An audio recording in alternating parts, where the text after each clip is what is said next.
कराची के एक मुतवसत तबके के मोहल्ले में वाक़या एक पुराना मगर साफ़ सुथरा घर, जहाँ सास खुर्शीद बेगम अपनी बहू हिना, बेटे असफंद और दो पोते पोतियों के साथ रहती थीं।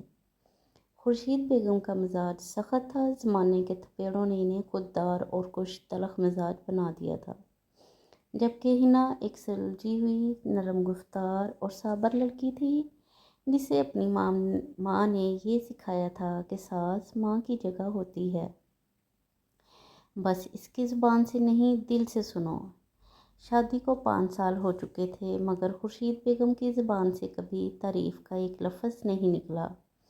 हिना दिन रात घर के कामों में जुटी रहती, बच्चों की पढ़ाई, खाना पकाना, कपड़े धोना, सब कुछ तन तनहा करती।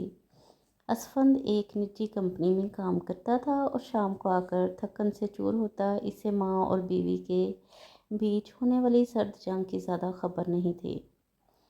खुर्शीद बेगम को शिकायत थी कि हिना उसके बेटे पर जादू कर रही है, इसे अपनी तरफ माइल कर लिया है और घर की बड़ी होने के नाते इसका एहतराम नहीं करती। एक दिन की बात है, खुर्शीद बेगम की पुरानी सहेली ज़ुबैदा पाई दोनों चाय पर बैठी और बातों बातों में खुर्शीद बेगम ने बहू के खिलाफ शिकायतों का पलंदा खोल दिया। ज़ुबैदा अपा ने बात को गौर से सुना और कहा, खुर्शीद, कभी तुमने इसकी आंखों में देखा है? इसके लफ्ज़ों में जो खामोशी है, वो चीख चीख कर कुछ कह रही है। सब बहुएं बुरी नहीं होती। शायद वो तुम्हें माँ समझती है, पर तुमने कभी बेटी नहीं समझा। खुर्शीद बेगम को ये बात चुभ गई, मगर वो खामोश रही। दूसरी तरफ हिना की माँ बीमार हो गई थी और हिना रोज़ असफद से कहती कि अम्मी से मिलने जाना है, मगर खुर्शीद बेगम को हर बार टाल देती। असफद माँ की बात टाल नहीं सकता था और हिना चुपचाप सारी बात बर्दाश्त कर जाती। एक दिन माँ का फ़ोन आया, आवाज़ में कमज़ोरी थी। हिना की आंखों में आंसू आ गए। इसने पहली बार खुर्शीद बेगम से कहा, अम्मी की तबीयत बहुत ख़राब है, प्लीज़ मुझे जाने दें। खुर्शीद बेगम ने ताना दिया, यही दिन दिखाने को बेटी पैदा की थी तेरी माँ ने, यहाँ का काम छोड़कर अब माँ की खिदमत। ये सुनकर हिना के सब्र का बंध टूट गया। उसने रोते हुए कहा, मैंने कभी आपसे बदतमीज़ी नहीं की, आपको माँ की जगह दी, मगर आपने मुझे कभी बेटी का मकाम नहीं दिया। मेरी माँ बीमार है और मेरा वहाँ जाना फ़र्ज़ है। मैं आज जा रही हूँ, चाहे आप खुश हों या नहीं। वो उस दिन मैके चली गई। असफंद भी शर्मिंदा हुआ कि वो बीवी का साथ ना दे सका। 2 दिन बाद खबर आई कि हिना की माँ का इंतकाल हो गया।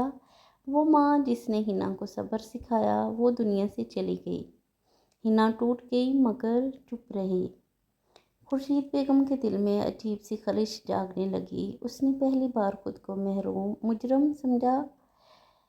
अगले दिन वो खुद मैके गई। हिना के सामने बैठकर पहली बार कहा, माफ़ कर दे बेटी, शायद मैंने तेरी चुप की ज़ुबान कभी समझी ही नहीं। हिना ने नम आंखों से सर हिलाया और सिर्फ इतना कहा, आप अगर एक दिन माँ बन जाती तो मुझे मेरी माँ की कमी महसूस ना होती। खुर्शीद बेगम उस दिन वापस आई तो बदल चुकी थी। अब वो हिना से बात करने लगी, उसकी तारीफ़ करने लगी। आस्ता आस्ता चुप की वो दीवार टूटने लगी जिसने दोनों के बीच फासले पैदा कर दिए थे। अब जब भी मोहल्ले की औरतें खुर्शीद बेगम से पूछती, आपकी बहू कैसी हैं, तो वो मुस्कुरा कर कहती, मेरे नसीब की बेटी है, मुझे बहुत अच्छी बहू मिली है। अगर आपको मेरी वीडियो अच्छी लगी हो तो मेरे चैनल को सब्सक्राइब कर दें, साथ लगे बेल के बटन को ऑन कर दें, ताकि हमारी हर नई आने वाली वीडियो का नोटिफिकेशन सबसे पहले आपको मिलता रहे।